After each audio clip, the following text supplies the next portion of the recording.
Assalamualaikum warahmatullahi wabarakatuh. Perkenalkan, nama saya Trisalina Sijabat dengan NIM 6704204089 dari kelas MP 4405. Di sini saya akan mempresentasikan tugas besar dari manajemen hubungan kapital, yaitu analisis kasus SDM pada PT Sakata.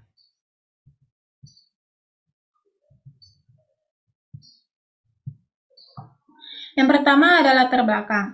PT Sakata adalah sebuah perusahaan industri yang dimiliki oleh perusahaan Sakata. Perusahaan ini memproduksi barang-barang elektronik dalam upaya memenangkan persaingan untuk menunjang kesuksesannya sebagai leader pada industri sejenis, memiliki beberapa divisi operasional, yaitu divisi produksi, keuangan, sumber daya manusia, pemasaran, penelitian, dan pengembangan dan akuntansi. Perusahaan ini mengalami perkembangan yang cukup pesat, sehingga direksi memutuskan untuk menambah karyawan, produksi dan pemasaran, dan mengangkat tenaga yang lebih profesional atau memiliki keterampilan ke bidangnya. Untuk itu, divisi sumber daya manusia dipercayakan untuk melakukan analisis berbagai uraian pekerjaan, yaitu job description dan persyaratan atau kualifikasi job specification, karyawan yang akan direkrut. Seleksi pun dilaksanakan dengan penuh hati-hati dan profesional. Dari hasil seleksi yang ditetapkan bahwa Norita dan Takashi yang ditetapkan pada divisi produksi, sedangkan Noguchi dan Takade ditempatkan pada divisi pemasaran. Adapun peran pada kasus tersebut, yang pertama ada pimpinan PT Sakata, yang kedua ada karyawan pada PT Sakata. Isu dari permasalahan tersebut merupakan isu yang manajemen sumber daya manusia yang diterapkan oleh PT Sakata. Yang pertama, penempatan posisi atau promosi yang tidak sesuai dengan pengalaman dan keterampilan yang dimiliki oleh karyawan. Yang kedua, kurangnya pengembangan karir terhadap karyawan yang dimiliki oleh perusahaan. Yang ketiga, jiwa kepemimpinan yang dimiliki oleh direktur perusahaan. Yang keempat, sistem akuntansi yang kacau disebabkan oleh penunjukan direktur akuntansi yang tidak sesuai dengan kompetensinya. Adapun solusi alternatif yang dapat dilakukan untuk mengatasi masalah yang dimiliki oleh PT Sakata adalah sebagai berikut. Yang pertama, melakukan placement karyawan dengan mengutamakan keterampilan dan pengalaman yang sesuai dengan posisi yang akan ditempati. Yang kedua, melakukan pengembangan dan pelatihan terhadap karyawan yang lama. Yang ketiga, menunjuk direktur atau pengawas yang memiliki jiwa kepemimpinan, sehingga persoalan-persoalan terhadap kebawahan dapat memberikan solusi yang baik dan untuk perusahaan maupun karyawan.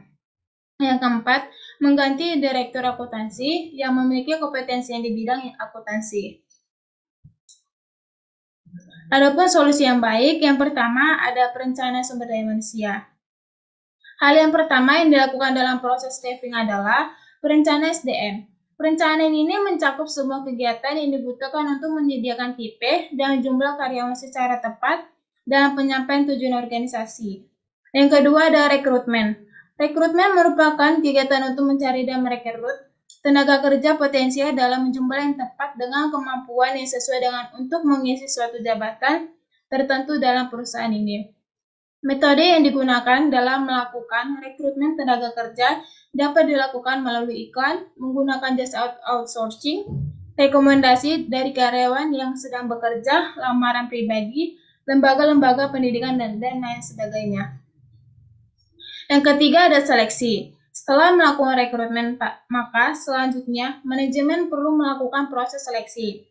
Proses seleksi ini bertujuan untuk memilih tenaga kerja yang sesuai untuk menduduki suatu jabatan tertentu dari lamaran yang masuk. Yang keempat ada pengenalan dan orientasi. Setelah seleksi tersebut, selanjutnya karyawan akan diperkenalkan dengan organisasi melalui berbagai bentuk organisasi.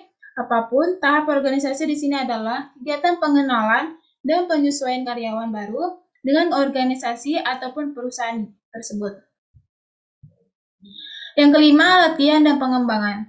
Tujuan latihan dan pengembangan karyawan ini adalah untuk memperbaiki efektivitas kerja karyawan dan mencapai hasil kerja yang telah ditetapkan. Meningkatkan efektivitas kerja dapat dilakukan dengan latihan dan atau pengembangan. Latihan yang dimaksud adalah untuk memperbaiki penguasaan soft skill maupun hard skill pada para karyawannya. Sedangkan pengembangan lebih luas ruang lingkupnya dan meningkatkan kemampuan para karyawannya. Yang keenam, ada penilaian pelaksanaan kerja. Di dalam penilaian pelaksana kerja, ini dilakukan dengan membandingkan antara pelaksana kerja, perseorangan, dan standar-standar atau tujuan-tujuan yang dikembangkan bagi posisi tersebut. Yang ketujuh, pemberian jasa dan penghargaan. Pemberian jasa dan penghargaan yang disediakan bagi karyawan sebagai kompensasi pelaksanaan kerja dan sebagai motivasi bagi pelaksanaan di waktu yang akan datang. Kompensasi adalah pemberian kepada karyawan dengan pembayaran finansial sebagai balas jasa untuk pekerjaan yang dilakukan dan sebagai motivator untuk pelaksanaan kegiatan di waktu yang akan datang. Yang delapan, perencanaan dan pengembangan karir. Dalam perencanaan dan pengembangan karir mencakup transfer, promosi, demosi, dan lateral. Penugasan kembali, pemecatan, pemberhentian, dan pensiun. Sekian dari saya. Adapun kata-kata yang saya salah, saya minta maaf. Sekian dan terima kasih.